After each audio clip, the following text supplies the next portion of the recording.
cards for effective and efficient service delivery. Minister of Information and Culture describes the National Assembly as patriotic to the cause of the country's desire for sustainable growth and development. International Conference on Human Trafficking within Africa opens in Abuja. You're welcome to the news on NTA International. I am Shegun Lawale. The federal government has inaugurated 28 newly established production centers for processing of combined expatriate residence permit and aliens card, in addition to the 8 existing ones across the country. Minister of Interior Abdulrahman Dambazo, who inaugurated the centers and 28 operational vehicles at the Nigerian Immigration Service headquarters, said the initiative is in furtherance of government's commitment to effective and efficient service delivery. Justin Bemwe reports. A combined expatriate residence permit and aliens card, SEPAC, is a document that allows a non-Nigerian to reside in Nigeria and carry out an approved activity as specified in the permit, or to accompany a resident of Nigeria as a dependent. Upon the commencement of SEPAC project in 2002, only 8 production centers were established in the country.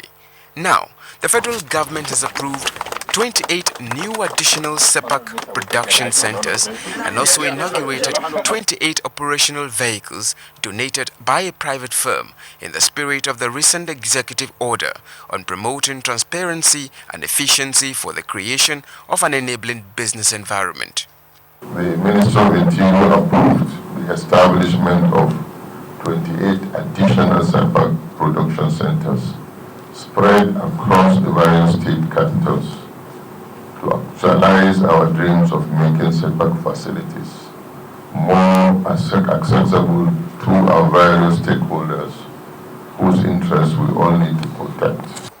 The initiative is expected to further enhance the capacity of the Nigeria Immigration Service to discharge its statutory duty of internal monitoring and control of activities of foreigners in Nigeria. Because that's the dream of Mr. President, to make service closer to the people, to also provide timeline for services we deliver. I'd like to say we've put in all we could in the last 1 year. We've done all the training. We've put in all the equipment needed in the various centers, state-of-the-art equipment. And I'd also like to say that we're here to give you all the technical support you need. All the states of the Federation, with exception of Borno and Yobe, now have SEPAC production centers for efficient service delivery. Justin Bemwe, NTA News.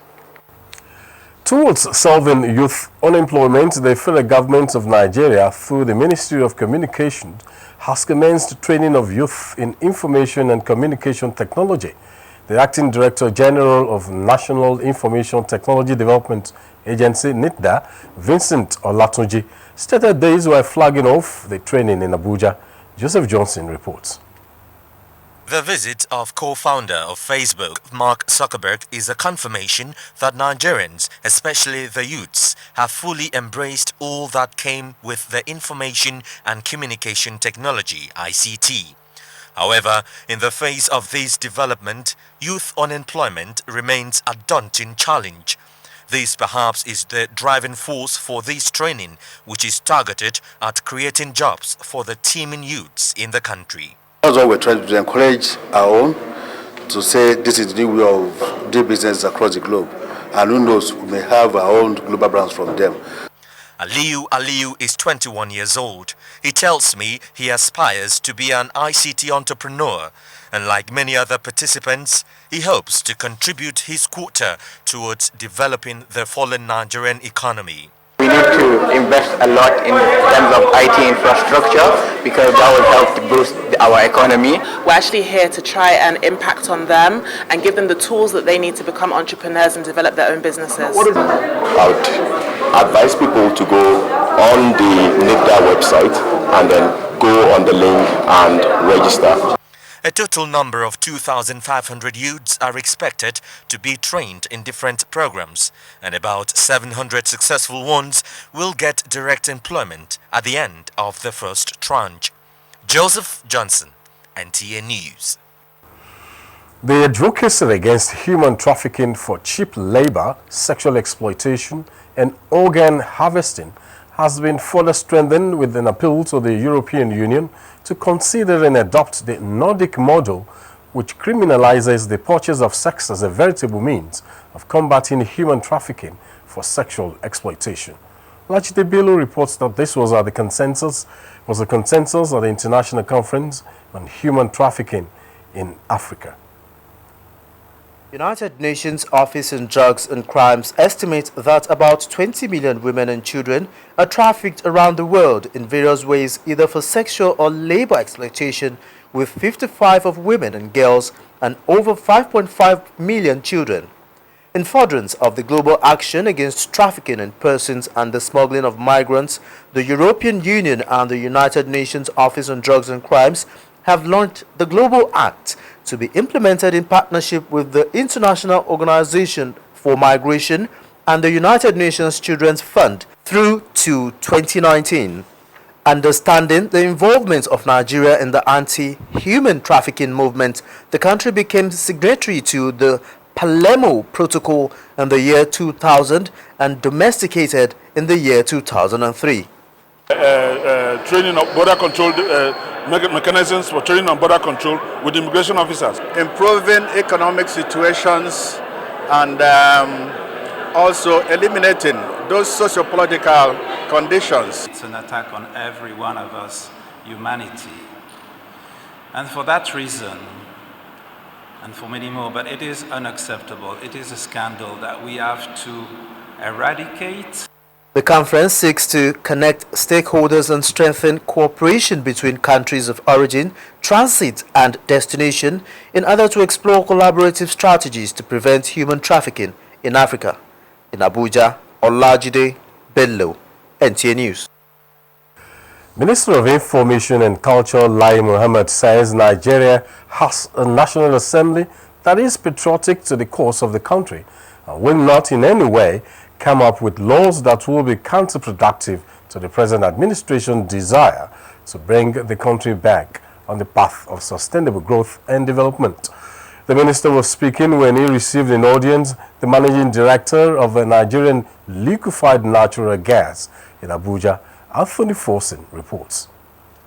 The Information and Culture Minister, who was emphatic about the positive disposition of the country's legislature, said the crop of legislators in the National Assembly are an assemblage of lawmakers whose desire is to make laws for the good governance of the country.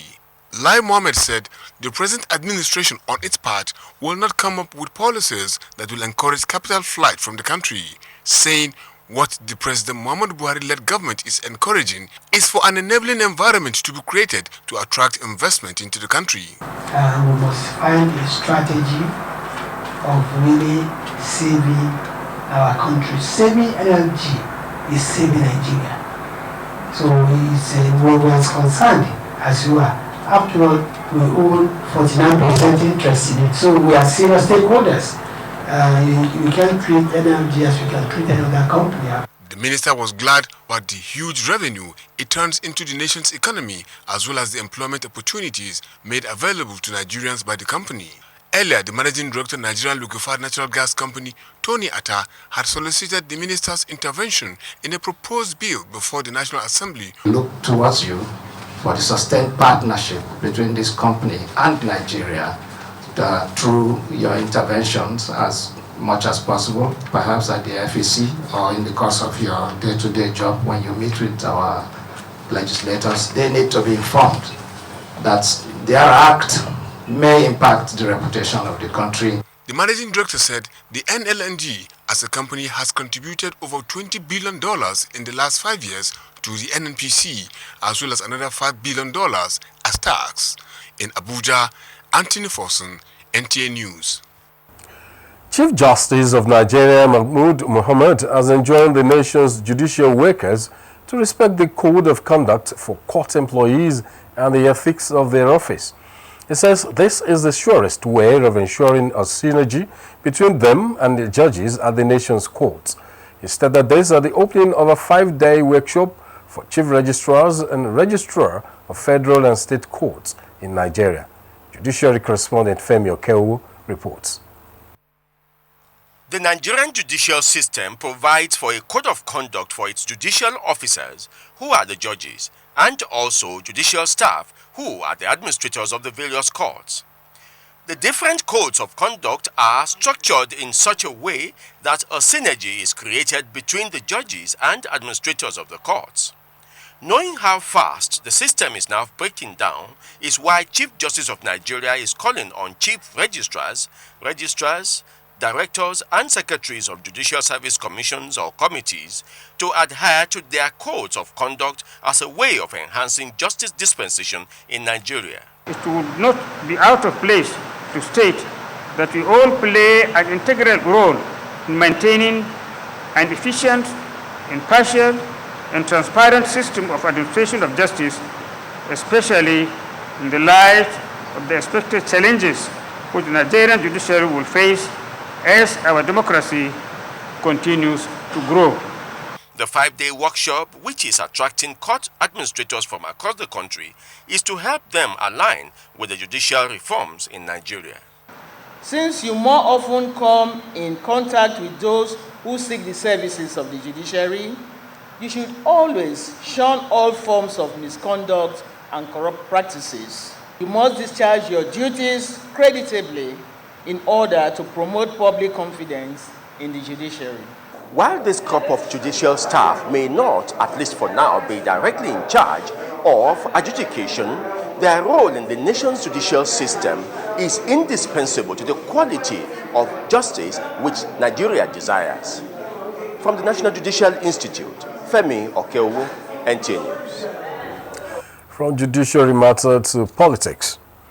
Insecurity, attitude of the political class, delays in amendments to the legal framework, and non-prosecution of electoral offenders are still major challenges militating against Nigeria's electoral process.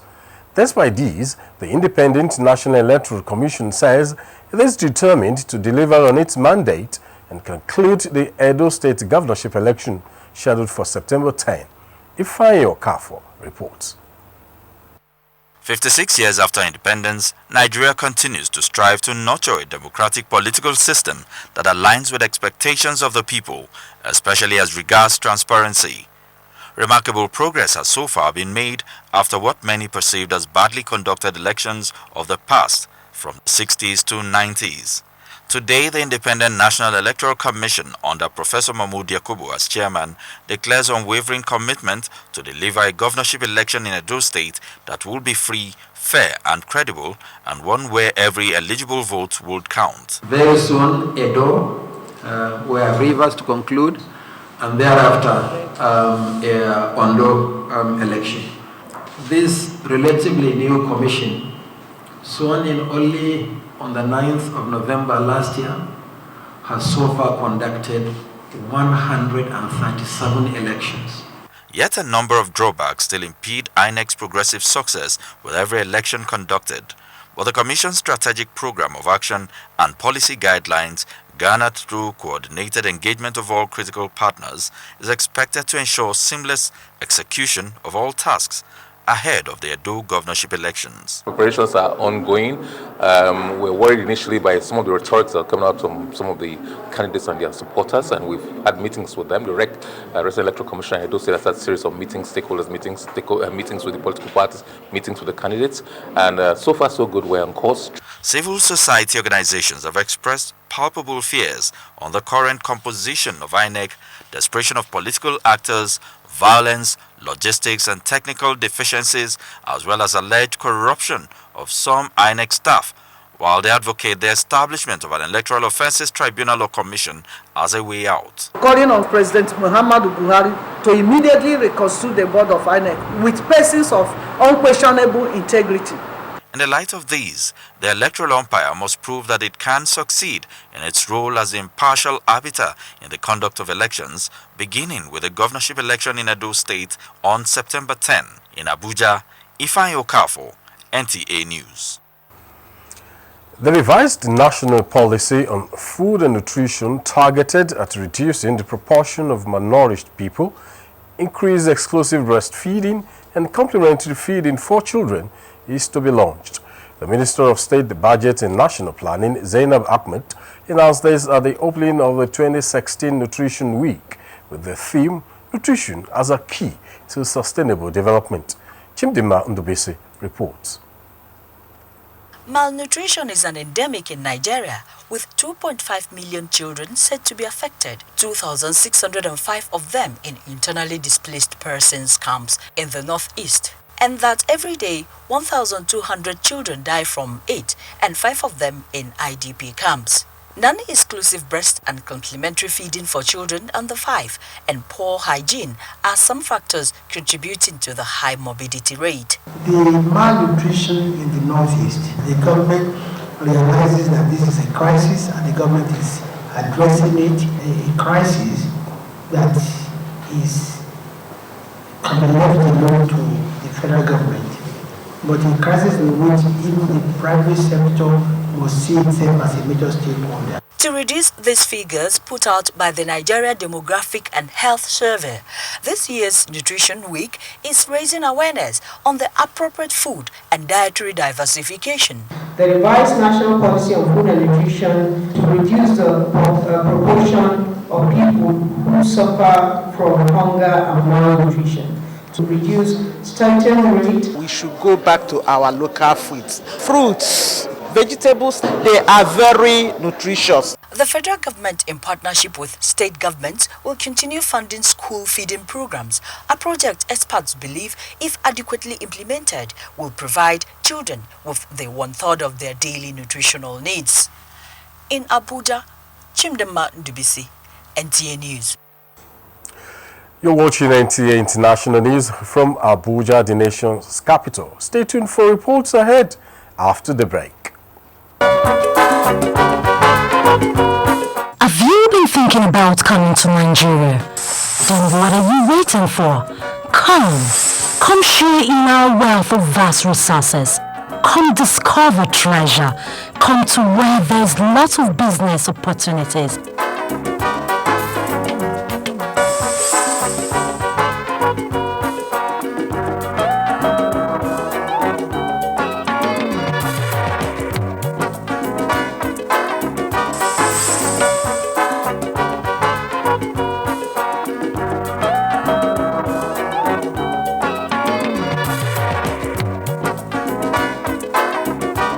Come to Nigeria. Nigeria, my nation, my pride.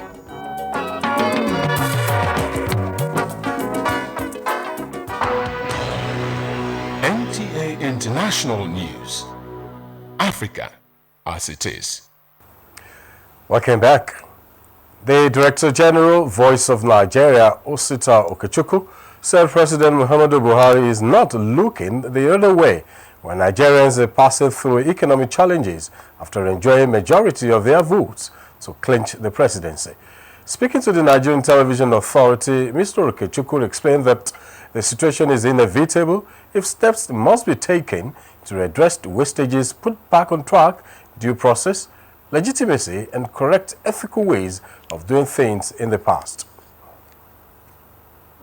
There is real hope that most Nigerians will be lifted out of poverty. That the hardship on the ground today is temporal. Democracy is not a revolution. It's incremental and in growth. But we Nigerians who are used to a previous management of affairs where people can dip their hands in the purse without appropriation.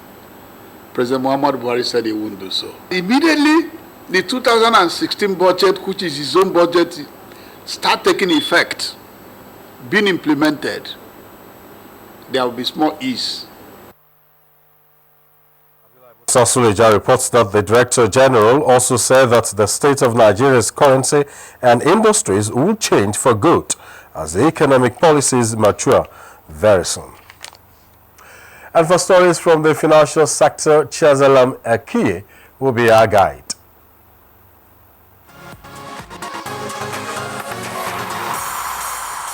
Many thanks for joining us. There have been concerns by investors on the capital markets over the status of the huge amount of unclaimed dividends floating in the books of listed companies.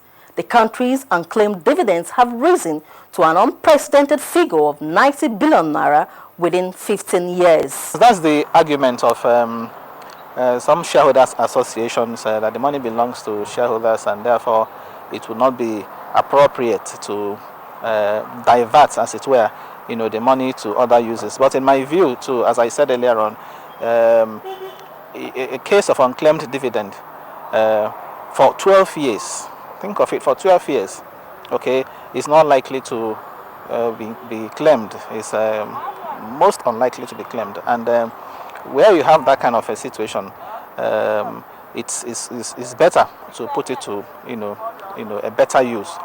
Companies and Allied Matters Act refers to unclaimed dividends as dividends not claimed within 6 months after a declaration and are returned to the company.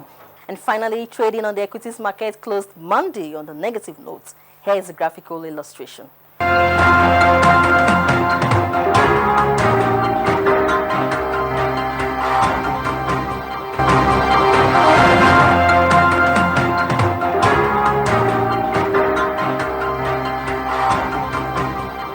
That's our package. I'm Chiazala Miki. Many thanks and do stay tuned for the rest of the news.